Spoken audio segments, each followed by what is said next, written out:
Ada Corliss was 43 years old, and she set 2 plates for supper. She had set the third one for the last time in the spring of 1936. That was the week they carried her father up the lane, feet first, under a sheet. She never reached for it again. She didn't weep at the table over it. That wasn't her way. She just stopped taking the third plate down from the shelf. And after a while, her hand forgot the shape of it. 7 springs went by like that. 2 plates, 1 chair pushed in. Then a man from the county came up her porch steps with a piece of paper in his hand. "The camp's got 11,000 men and no beds, Miss Corliss," he said. "You've got a room. That's $14 a month, and the war's not asking." Camp Crowder was 11 miles down the road. 40 soldiers were already billeted on farms along that stretch, and Ada had a note at the bank she could not pay. So she took the $14, and 11 weeks later, there was a sergeant standing in her kitchen, with his orders folded in his shirt pocket, and his cap in both hands. And the night before he shipped out, he asked her something in that kitchen. And what she answered was not yes, and it was not no, and it was better than either. If you believe it's never too late for the heart, this story is for you. Before we go on, if a story like this is why you're here tonight, subscribe and stay to the end, because the end is the whole reason. And tell me in the comments, what town are you watching from tonight? Leave the name of your city down below. I want to see how far this one travels. Now, back to the lane, and the woman, and the 2 plates. Newton County, Missouri, spring of 1943. Ada Corliss was up before the light. She always was. There is a kind of dark that farm women know. The dark that isn't night anymore, but isn't morning yet. A gray in the window like dishwater. And she moved through it without a lamp, because she knew every board of that house by heart. She knew the 3rd stair from the bottom that groaned. She knew the low beam by the pantry that a taller person would have cracked their skull on. She had never been tall. She had just been careful. She pulled on her father's old barn coat over her house dress. It still smelled faintly of him, or she told herself it did. Then out across the yard in her rubber boots, through grass wet enough to soak her to the ankle, to the milk house, and past it to the barn where 11 cows stood shifting and blowing steam and wanting her. There is no arguing with a dairy cow at 4:30. Ada didn't try. She sat the stool, set her head against a warm flank, and let her hands do what they had done 10,000 mornings. The milk came in that steady 2-beat song into the pail. Hiss and hiss. Hiss and hiss. It was the only music that house had left, and she had learned to like it. She did it alone. That was the thing about her. The thing the whole county knew and clucked about. Ada Corliss ran the whole place alone. 160 acres, 11 milkers, a team of horses getting old, hay to put up and corn to lay by, and a mother in the house who could not be left. Other farms had sons who'd have taken it over. Other farms had husbands. Ada had a bad back before her time, and a chair nobody sat in. When the milking was done, she carried the cans 2 at a time, 1 in each hand, out to the milk house cooler. They were heavy, full 40-odd pounds a can, and she'd carried them so long her right shoulder sat lower than her left. She didn't notice anymore. A body gives you what you ask of it, and then it keeps the bill for later. Inside, she got the fire up in the cook stove and set the coffee to boil and started her mother's oatmeal. And when the gray in the window had gone to a proper morning, she went in to wake Winifred. Her mother sat in the bed, like a small bird gone still on a wire. Winifred Corliss was 71. She had been a tall, laughing woman once, a woman who could quiet a whole church supper with a look. And then 2 years back, something broke loose in her head one Tuesday afternoon and left her with a hand that curled and a mouth that pulled and a memory like a road washing out in the rain. Some mornings she was sharp as a tack. Most mornings she was somewhere else. "There's my Ruth," Winifred said, when Ada came in. Ada stopped in the doorway, just for a breath. Then she went on and pulled the curtain. "It's Ada, Mama. Ruth's been gone a long time now." Ruth was Winifred's sister, dead of the influenza in 1918, 25 years in the ground.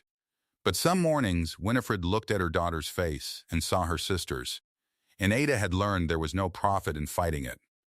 You couldn't argue a person back across a river like that. You could only stand on your own bank and love them across the water. Ruth used to bring me my breakfast, Winifred said, pleased, letting Ada spoon the oatmeal.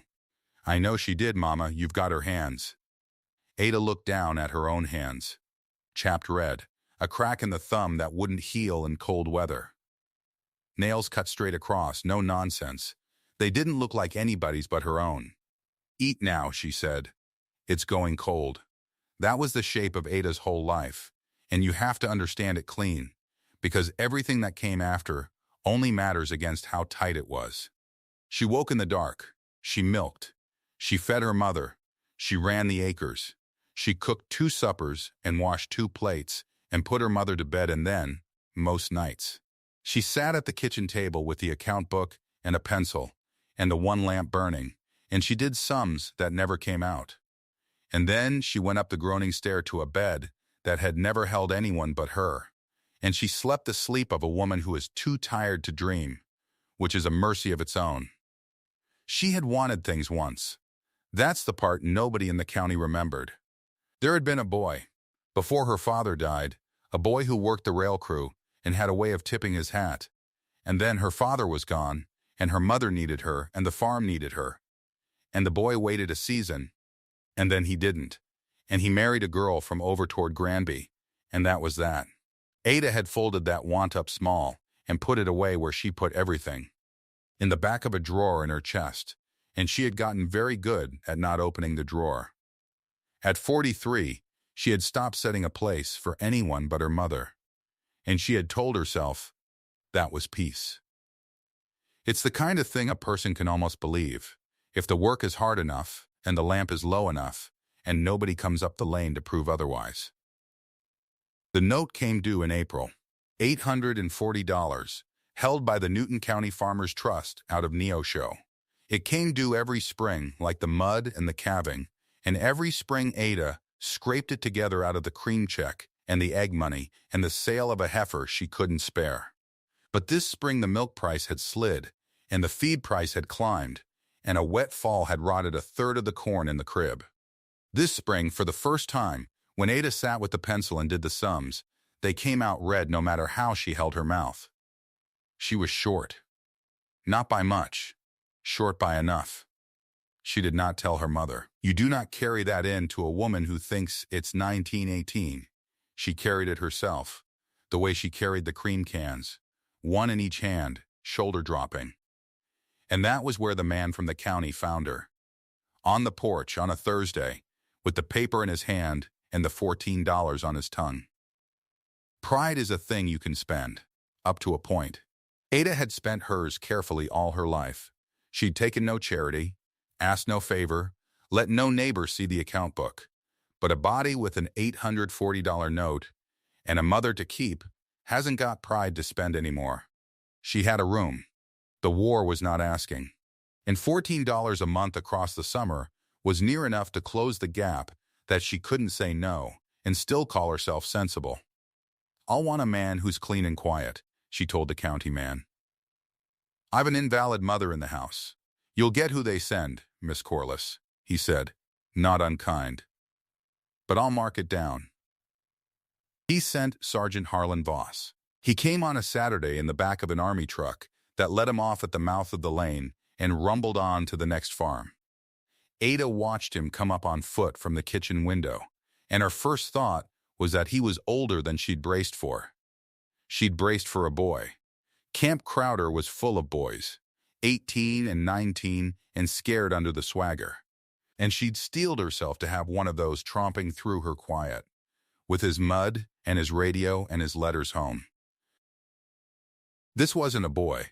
This was a man near her own age, walking the way a man walks who spent his life on ground and not on pavement, a duffel over one shoulder and no hurry in him at all. He stopped at the gate and looked at the barn before he looked at the house. She noticed that. A man who looks at your barn first is reading what kind of place it is and whether the work's been kept up. And she felt, absurdly, a small clench of pride that the barn would read true. The door hung square. The yard was raked. Whatever else was falling apart, the work stood. He knocked, though the door was open. "Miss Corliss?" "Voss. Harlan Voss. The county sent me." He had a low voice and a flat Illinois way of talking. And hands, she saw the hands right off, that were a farmer's hands. Thick through the palm, a nail gone black on one thumb, a white scar across the back of one from some old wire. Not a soldier's hands. Not yet. Hands that had done the same things hers had. "The room's up the stairs. On the left," she said. "There's a nail on the back of the door for your coat. Supper's at 6, and I keep it. Breakfast at 5, and I don't hold it. Because I'm to the barn." She heard herself and thought she sounded like a woman renting to a stranger, which she was, and she made herself add, "There's a washstand. I'll bring you up hot water evenings. I can carry my own water, ma'am," he said. "You've got enough to carry, from the look of the place." She didn't know what to do with that, so she did nothing with it. She turned back to the stove. That first supper is the one to see clear. Because Ada set 3 plates. She hadn't planned it. Her hands did it before her head could stop them. She'd taken 2 down from the shelf, the way she had every night for 7 years, and then she'd stood there with the 3rd one already in her palm. Before she understood, she'd reached for it. It was the good plate, the 3rd one, white with a thin blue ring, gone a little brown at the crackle from age. It had been her father's plate, and now it was going to be a stranger's, a soldier's, a man the government had billed her out to keep. Her hand shook setting it down. Just a little. Just enough that the plate rang once against the tabletop, a small clear note, and she pressed it flat with her fingers to stop it, and hoped he hadn't seen. He'd seen. He didn't say anything. That was the first thing she came to trust about him, that he was a man who saw and let be. Winifred was good that night, sharp enough to be at the table, and she looked at Harlan across the pot roast with her head cocked. "You're not from here," she said. "No, ma'am. Illinois, Vermilion County. East side of the state. Corn and hogs mostly." "You farm?" "Did." He cut his meat. "Had 200 acres back home." "Had." Ada caught the word and set it aside without a thought, the way you set aside a stone you turn up in the garden, not knowing yet it's an arrowhead. 200 acres. Had. A man doesn't say had about 200 good acres for nothing. But you don't press a boarder at your own table the first night, and Winifred had already moved on to telling him about the church roof in a year he wasn't born, and so the word just sat there in the room, dropped and unregarded, waiting. That was the vault, though nobody in that kitchen knew it yet. A whole locked room of a man, and he'd set the key down on the table right there in the pot roast. Casual as salt, and gone on eating. He ate everything on the 3rd plate, and thanked her for it, and carried his own dishes to the sink, which no man in Ada's experience had ever once done. Then he went up to the room, and she heard the boards take his weight. The same boards she knew by heart, giving under a stranger. And she stood at the sink a long time, with her hands in the gray water, and did not know what she felt. The 11 weeks began. I want you to understand how a wall like Ada's comes down. Because it doesn't come down all at once. Nobody kicks it in. It comes down the way frost heaves a stone wall in a field. One small cold night at a time. 1 degree, 1 shift. Until one spring the wall's just lying open in the grass. And you can't say the day it fell. The first stone was the milkhouse door.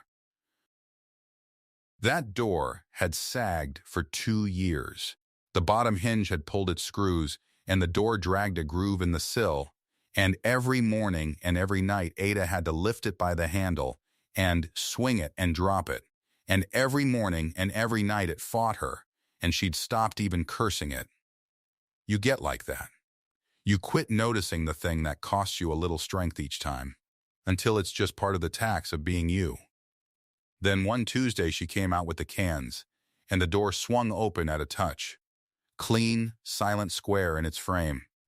She stood there like a fool, with a can in each hand. He'd taken it off, and set 2 new screws higher into good wood where the old ones had stripped, and planed a hair off the bottom edge, and rehung it. He hadn't asked. He hadn't mentioned it. He'd just seen the groove in the sill, the way he'd seen the plate shake, and he'd fixed the thing and said nothing. She found him forking hay in the barn, and she said, "You fixed the milkhouse door. It was hanging wrong. You didn't have to." "No," he agreed, and forked another load, and that was the whole conversation. It was the longest one they'd had that wasn't about supper, and it moved something in her a full degree. That small, and that much. The second stone was the cream cans. She'd carried them one in each hand for 20 years, and it had bent her, and she'd never thought a thing about it. Because who else was there? Then Harlan started coming out to the milk house of a morning, before his ride to camp, and one day he simply took the 2 full cans out of her hands, both of them, and carried them to the cooler himself, and the next day he did it again. And by the 3rd day it was a thing that happened, that he took the near, heavy side of everything, and she carried the light end. Or nothing at all. The strange part wasn't that he did it. Men will show off strength. The strange part was that he never made it a show. He didn't grunt or grin or wait for thanks. He just moved so that the weight ended up on him. It took Ada a good week to understand that this was on purpose, that this quiet man was arranging the world, board by can by door, so that less of it landed on her. And when she understood it, she had to go stand in the barn alone a minute, because she was 43 years old, and no one had done that for her since her father died, and it undid something in her chest that she'd thought was set hard as a fence post. The third stone was Winifred. Ada had not done the account book in peace in 7 years. She did it in snatches, between fetching her mother a glass of water and settling her when she called out, and answering the same question about Ruth for the 9th time. The numbers never stayed put in her head, because her head was never allowed to close the door on the rest of the house. That was the true cost of the note. Not the $840, but the fact that she had to do the arithmetic of losing it with one ear always cocked to the next room. Then one evening, Harlan pulled the good chair up next to Winifred's by the window, and he got down the old family Bible with the pressed flowers in it, and he began to read to her. Slow, low, the book of Ruth as it happened, and Ada nearly dropped her pencil at that. But he couldn't have known. He'd just opened where the ribbon was. And Winifred sat and listened, and called him Walter, which was her dead husband's name, and Harlan said, "That's right," and read on, and let her hold his scarred hand in her curled one, and did not once correct her back across the river. Ada sat at the kitchen table with the lamp and the account book, and for the first time in 7 years, no one needed her for a full hour.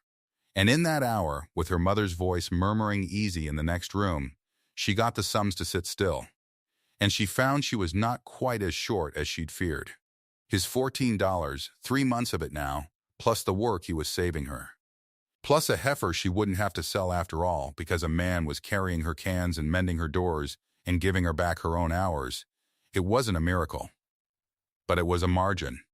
It was daylight under the door of a room she'd been shut in. She sat there with the pencil, and she thought, I could pay the note. And right behind that thought, uninvited, came another one. And it frightened her worse than the red ink ever had. She thought, I don't want him to go at the end of the summer. She put the pencil down. She capped the ink. She sat in the lamplight and listened to a stranger read the book of Ruth to her mother. And she did not follow that second thought any further. Because a woman who has spent 7 years being sensible knows exactly how dangerous a want is once you let it out of the drawer. But wants don't go back in the drawer. That's the trouble with them. That's the whole trouble. The county saw them before Ada saw herself. It was the war bond drive at the Grange Hall, a Saturday in June. The whole township turned out with covered dishes and a fiddle, and a man from Neosho selling stamps and bonds off a table with a flag on it. Ada had to go. A woman with a farm did not skip the bond drive in wartime. Not if she wanted the neighbors to keep thinking well of her, and Ada had always needed the neighbors to think well of her, because a woman alone lives or dies on what the county decides she is. And she needed the wagon, and Harlan was the one who hitched it, and so they arrived together. That was all. They came up the road on the same wagon seat, a boarder, and the woman he boarded with. 6 feet of daylight between them on the plank, and to Ada it was nothing, and to the Grange Hall it was everything. She felt it the moment they walked in. The little hitch in the talk, the eyes that went to Harlan and then to her and then to each other. She was 43 and unmarried, and had been the county's settled spinster so long they'd stopped even pitying her. And now here she came with a man, a widower with land by the look of him, a man near her own age, walking in at her shoulder. And you could hear the arithmetic being done all around the room, quick and cruel, the way people do it. It was Mrs. Deal who said it. Cora Deal, who'd buried 2 husbands and had opinions about everyone's, standing by the coffee with 2 other women. And she didn't trouble to drop her voice all the way. At her age, she said. And him a widower with land. What's he want with that farm but the deed? It carried. It was meant to carry.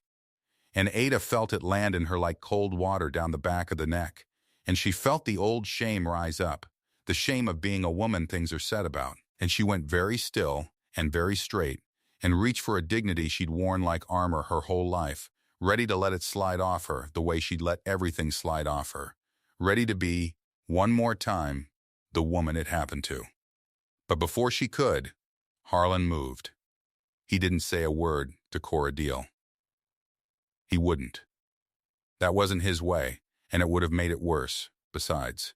What he did was simpler than that, and it stopped Ada's breath. He just took a half step, easy, unhurried, and put himself between her and the coffee table. Between her and the room.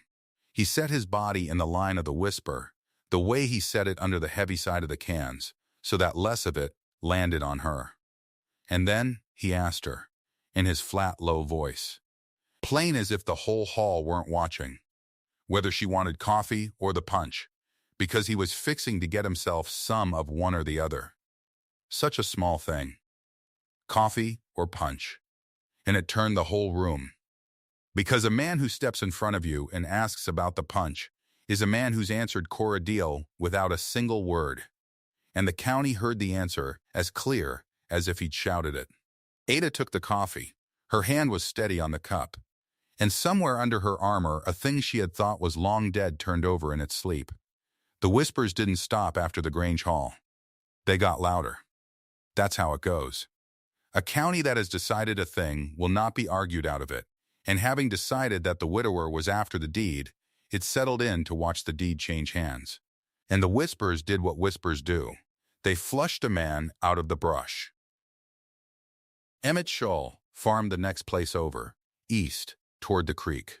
A widower himself these 3 years, a decent man, a church-going man, heavy in the shoulder and slow in the speech, with a place that ran to his fence line right up against Ada's. He'd never said a word to her in all that time, but good morning, and how's your mother? But Emmett had ears like everyone else, and Emmett had a mortgage of his own and a notion of what 2 farms made together, and Emmett did not care to see a stranger from Illinois walk off with the land his fields had leaned against his whole life. So one evening in July, Emmett Shull put on his good coat and drove his truck up Ada's lane while Harlan was at the camp.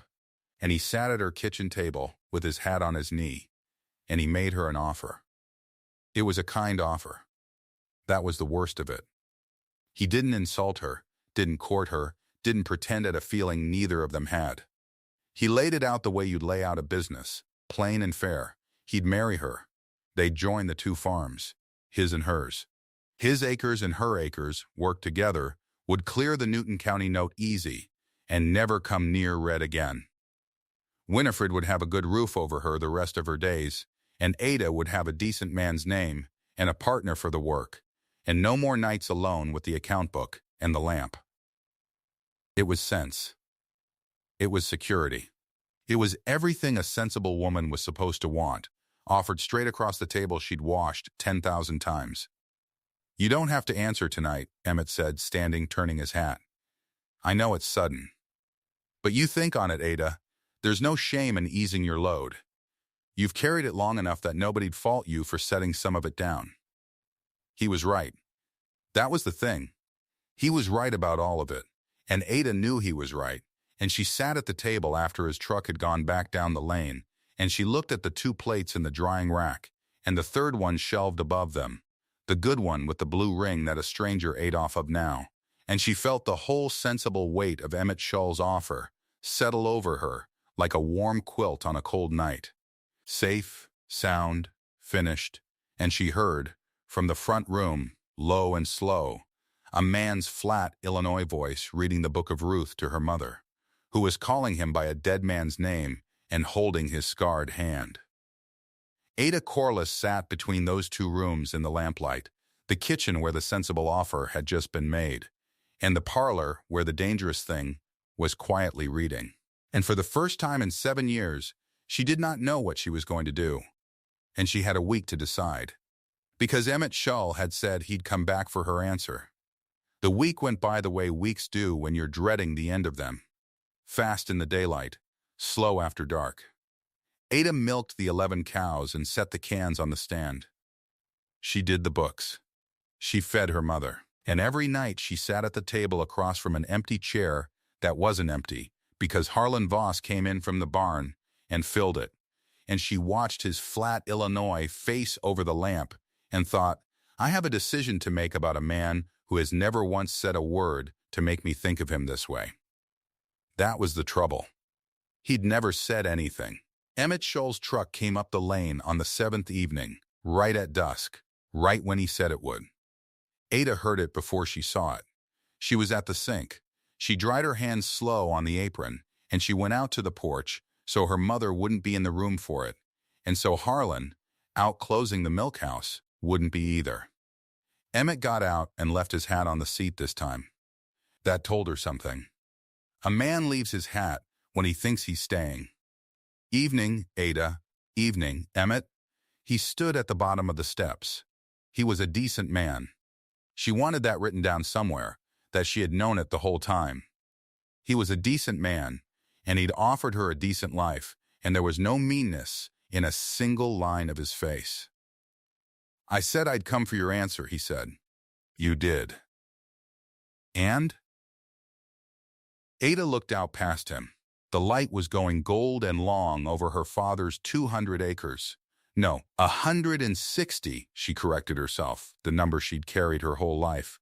160 acres and 11 milkers, and an $840 note she could now, God help her, actually pay. She'd worked 7 years to be able to say a sentence like that, and here was a man offering to take even that weight off her, and a name to go with it, and a warm quilt of a life where nothing would ever surprise her again. No, Emmett, she said. He didn't flinch. He was too old and too widowed to flinch. He just nodded once, slow, like a man taking a figure he'd half expected on a bill. It's him then, Emmett said. It's not him. And that was true, in its way. It's me. I've spent 7 years being the thing that happens to a farm and a sick old woman. If I marry you, it's for the note and the roof, and I'd know it every morning. I'd be doing the sensible thing one more time. She shook her head. I'm too tired to be sensible one more time, Emmett. I'd rather be foolish once before I die. He picked his hat off the truck seat. He put it on. He looked at her from under the brim, and there was no anger in it, just the tiredness of a man who'd offered the best he had, and watched it not be enough. He's got orders coming, Emmett said. You know that. A man at Crowder doesn't stay.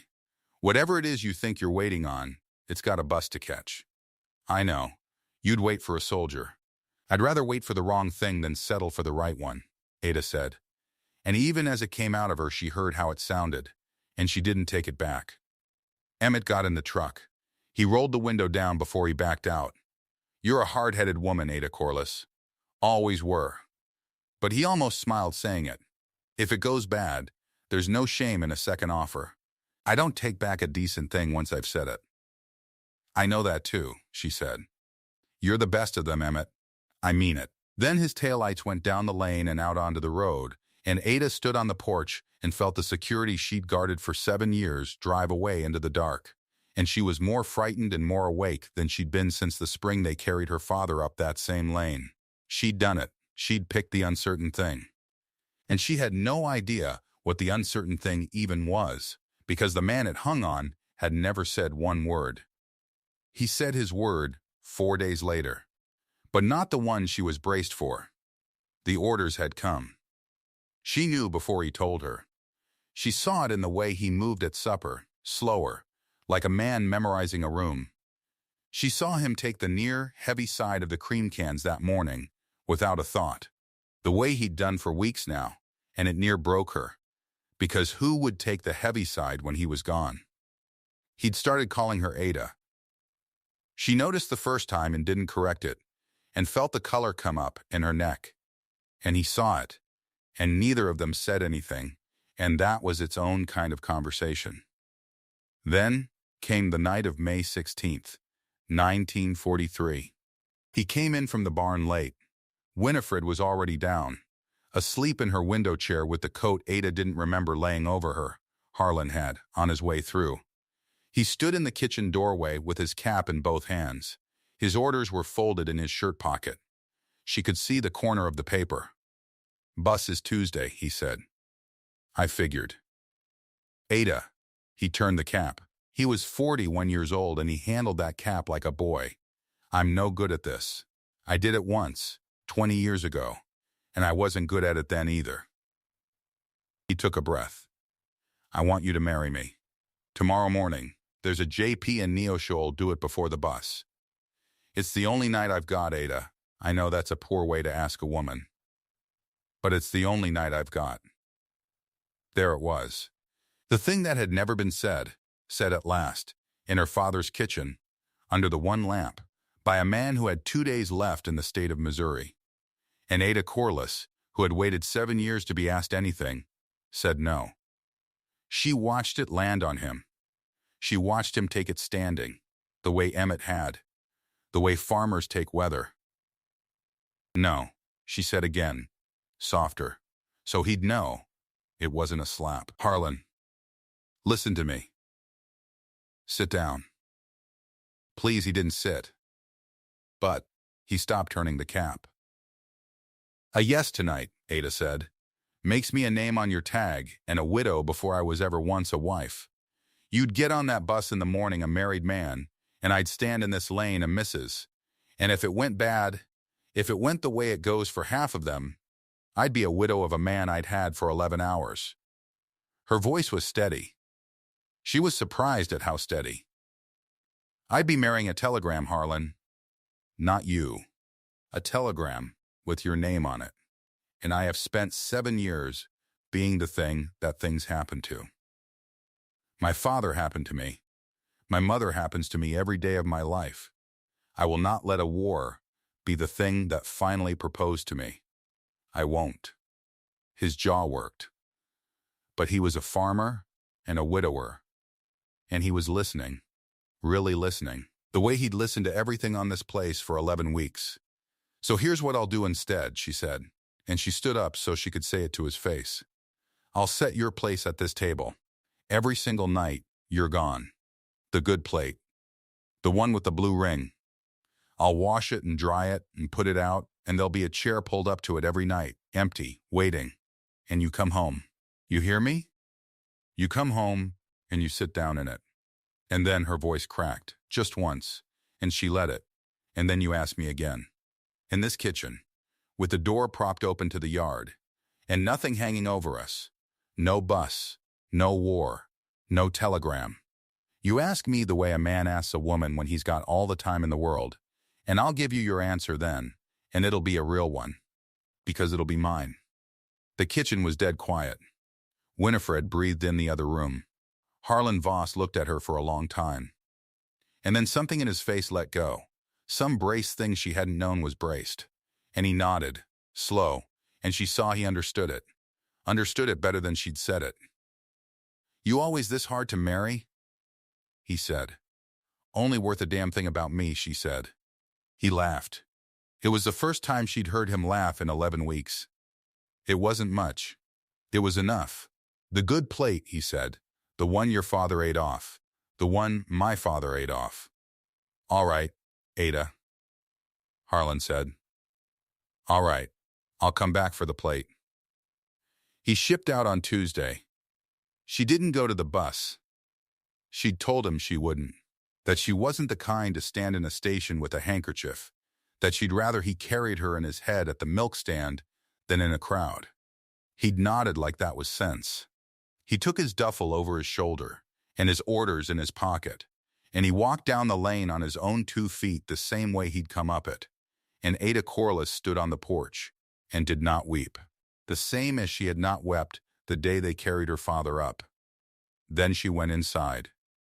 And that night, for the first time since the spring of 1936, she took the third plate down off the shelf, the good one, white. The thin blue ring gone brown at the crackle. And she washed it, and she dried it, and she set it at the empty place, and she pulled the chair up to it.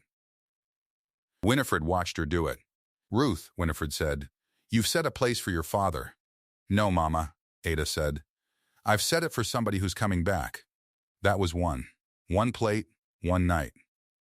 The letters came on the little V mail forms, photographed down to a slip you could hold in your palm. She learned to read around the holes. The censor's scissors took whole lines out of the middle of him, anything that said where he was. Anything that said what it was like. She'd hold the letter to the lamp, and there'd be a rectangle cut clean out of the paper, and she'd fill it in herself, and she was never sure if that was better or worse than knowing. He couldn't write the 2 things she most wanted. So he wrote the small ones. He wrote that the coffee was bad, and there was too much of it. He wrote that he'd seen a Guernsey behind a fence somewhere, and stood at it 10 minutes like a fool. He wrote once, near the bottom, in that flat hand, "Said it yet?" And she wrote back, every night, 51 and counting. "Wash it, dry it, put it out. Your chair's got the wobble worse. I haven't fixed it. You come fix it." She wrote him the ordinary farm, because the ordinary farm was all she had that the scissors couldn't touch. She wrote him the calving, the heifer that came wrong at 2 in the morning and lived. She wrote him the ration book and the sugar, and how she'd traded eggs to the deal woman, yes, that deal woman, and never said a word about the Grange Hall. She wrote him Winifred's good days and her bad ones, honest, both. She wrote him the note, the $840 paid, in April, to the Newton County Farmers Trust out of Neosho, paid clean and clear, and she wrote it plain because he'd earned half of it with his own 2 hands and his $14 a month. And he ought to know the place was free. And every night, the plate. She stopped counting out loud. She kept a mark in the account book instead, a little tick in the margin, one for each night. The ticks marched down the page and onto the next one. 100. 200. Winifred stopped asking who the plate was for, and just accepted it, the way she accepted most things now, and some nights she'd point at the empty chair and say a man's name. Wrong. Every time. Her husband's, her father's once, strangely, Harlan's own, which she'd never done to his face, and Ada would say, "Yes, Mama, he's coming," and mean it more than she'd meant anything. 400. 600. The war moved somewhere far off across a censor's rectangle. Ada Corliss set a plate for an empty chair and ran a farm she now owned outright and grew, without quite noticing, into the one thing she'd wanted her whole life.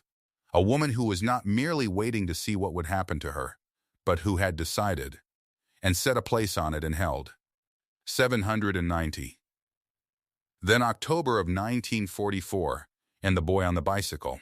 She was in the yard when he turned up the lane. Western Union. A boy of maybe 16, pumping the pedals up the grade, the yellow envelope already in his hand, so his hands would be free to give it and go. Ada saw him from the milk stand, and her whole body went to stone. Every farm woman on that road knew the bicycle. You knew it the way you knew a hawk's shadow before you looked up. The boy came up the lane, and he wouldn't meet her eyes, which was the training, and he held it out. "Miss Corliss?" She didn't take it. She stood there with her hands full of nothing, and she did not take it. Because she knew what it was. She'd known since Tuesday of May 16th, 1943, that this envelope might come up this lane, and she'd chosen anyway. She'd sent him off with a promise and a plate, and here it was, the price, in a boy's dirty hand. 4 words. She was braced for 4 words. The regret to inform. She'd read them on other women's faces at the Grange Hall, on the deal woman's face even, whose own boy, no. She stood there, and the whole 790 nights stood behind her, and she thought, if it's those 4 words. I set that plate every night for a chair that's staying empty, and I turned down a decent man to do it. Ma'am, you have to take it, the boy said, gentle, too old for his years. I can't. I have to have you take it. She took it. Her thumb tore the flap. The paper came out. It did not say regret to inform. It said wounded in action. It said the words after them, transfer, O'Reilly General Hospital, Springfield. It said her man was hurt, and it said her man was alive. And the difference between the 4 words she'd feared and the words on that slip was the entire width of the war, the whole distance between a widow in a lane and a woman with a bus to catch. Ada Corliss made a sound she'd never made in her life. Not the boy on the bicycle, not the day of her father, not any day. She made a sound like something breaking loose that had been frozen 25 years. And she put her hand over her mouth, and she stood in the yard and shook. Is it, ma'am? Is it bad? The boy said. It's alive, she said from behind her hand. It's alive, son. It's the best thing anybody ever brought up this lane. She got the deal woman to sit with Winifred. It was the one true thing she'd never have believed she'd do, knock on Cora Deal's door and ask a favor. But Cora Deal came, and she was quiet about it. And when Ada tried to say something about the Grange Hall, Cora just waved it off. Go on, she said. Go on and get to Springfield. I'll set her plate tonight. And Ada understood that the whole county had been watching her set that plate 790 nights, and that somewhere in the watching the thing they'd whispered had turned into the thing they were rooting for. She took the bus to Springfield. 70-some miles, a long, grinding wartime bus full of soldiers and mothers. And what she carried on her lap, wrapped in a dish towel and then in her father's barn coat so it wouldn't chip, was not flowers. It was the plate. The good one. The white one with the blue ring gone brown at the crackle. The one she'd set 790 times for an empty chair. She held it on her knees the whole way, like it was the deed to the farm. And in a way, it was. O'Reilly General was a city of long, low wards. A nurse walked her down a row of cots, and men looked up as she passed. Men with parts of them gone. Men with nothing to look at but a door. And Ada walked between them holding a dinner plate wrapped in a coat, and she did not care one bit how it looked. He was near the end of the row. His head was bandaged, and one arm was up in a sling, and he was thinner and grayer, and his face was turned to the window when she stopped at the foot of the bed. She didn't say anything. That was the whole plan she'd made on the bus. She wouldn't say anything, because he'd said it all wrong 26 months ago in a hurry with a bus to catch. And this time, it would be done right. And done right meant she'd say nothing at all.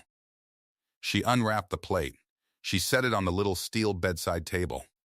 White, the blue ring. She set it down without a word, the 791st time she'd said it. The first time in daylight, the first time where he could see, and she straightened up and waited. Harlan Voss turned his head from the window. He looked at the plate. She watched him understand it. She watched it go through him. The plate, what it was, whose it was, how many nights. The whole promise made in a kitchen 26 months and 11 miles and 1 ocean ago. His eyes filled. This flat, quiet farmer's face. This man who took the heavy side of everything and laughed maybe once a season. His eyes filled up looking at a dinner plate on a hospital table. He had no cap to hold this time. His hands were both occupied, one in a sling and the other with a needle taped into it. He couldn't turn a cap. So he just looked at her, and then at the plate, and then at her. And when he spoke it, was barely above the ward noise, quiet, from the pillow. "You said I'd ask you again," Harlan said, with the door open. Nothing hanging over us. He swallowed. "Ada, the door's open." The men in the cots on either side had gone still. The one across the aisle set down his cards. A nurse stopped in the middle of the row with a tray and did not move. "You're in a hospital bed in Springfield," Ada said. Her voice wasn't steady now. She didn't try to make it. "There's 40 men listening and a war still on. That's a lot hanging over us, Harlan Voss." "No," he said, "it's not. I'm out. Purple heart and a bad arm and a train home in 10 days. There's nothing hanging over us but the ceiling." The corner of his mouth went. "Nothing hanging over us but that plate. And I came back for the plate." "Same as I said." "You did," she said. "You surely did." "So I'm asking," he said. "The right way this time. Slow, all the time in the world. Ada Corliss, will you marry me?" And Ada, who had waited 7 years and then 26 months more, who had turned down the sensible man and the cleared note and the warm quilt of a finished life, who had set a place 791 times for a chair that was, right now, in front of the whole ward. About to be filled, Ada said yes. She said it out loud so the 40 men could hear it. And the ward, that row of broken and mending men who hadn't had one good thing to look at in months, the ward made a sound, a rough, whistling, banged-up cheer, and the man across the aisle picked his cards back up and grinned, and the nurse wiped her face with the back of her tray hand, and Harlan Voss laughed his once-a-season laugh from a hospital pillow, and Ada Corliss finally wept at a table set, for 2 people who were both, at last, going to be there. They married that next spring, in the front room, small. Harlan came home to the farm, on his own 2 feet down the same lane, arms still stiff. And the first thing he did after he set his duffel down was fix the wobble in the 3rd chair, because she'd never fixed it, because she'd been saving it for him. Cora Deal came to the wedding. She stood at the back in the parlor near the old family Bible with its pressed flowers and its ribbon still marking the Book of Ruth, and she watched Sergeant Harlan Voss, discharged, Purple Heart, walk stiff across the room and sit himself down in the 3rd chair at the Corliss table, the chair that had been empty since 1936, the chair a whole county had whispered he only wanted for the deed under it. Cora Deal watched him sit down in it, and she opened her mouth to say something, and whatever it was going to be, Ada got there first. "He came back for the plate," Ada said, and that was all she ever said about it. One dry sentence. Then she turned back to her husband and never spent another breath on the Grange Hall as long as she lived. The spring after, a supper. The kitchen lit warm and the door propped open to a soft evening, the way she'd promised it would be. Winifred in her window chair, slower now gentler, being helped to her food a small bite at a time. Sometimes she called Harlan by the right name and sometimes she didn't, and it had long since stopped mattering to anyone at that table. 3 plates. The good one in the middle, blue ring, and all. No longer a wound. No longer a mark in an account book. Just a plate a man ate his supper off of. Harlan reaching across to take the near heavy side of the dish before Ada could. The way he'd done from the first week and would do till the last. Because some men are just built to carry the near end. And here is the thing worth sitting with tonight. There was a woman who set 2 plates for 7 years and let her whole life close around a 3rd one she'd stopped filling. She was safe. She was sensible. Nothing surprised her, and nothing ever would, and she'd have gone into the ground never once having been chosen, because she'd built a life so tight there was no chair in it for anyone new. And there was a woman, the same woman, who took that 3rd plate back down off the shelf and set it 791 nights running for an empty chair, on nothing but a promise and her own stubborn heart, and turned down the sure thing to do it, and filled that chair in the end. Same kitchen. Same plate. 2 different women, and only one of them ever got to weep at a full table. It is never too late to set the place. It is never too late to be the one who decides, instead of the one who waits. Ada Corliss was 43 when she stopped being the thing that happened to her, and she had every year after to be glad she did. If you set an empty place for somebody once, somebody who came back, or somebody who didn't, comment the town you're watching from tonight. Set a plate for them in your mind while you do. I'd like to see how far this one travels.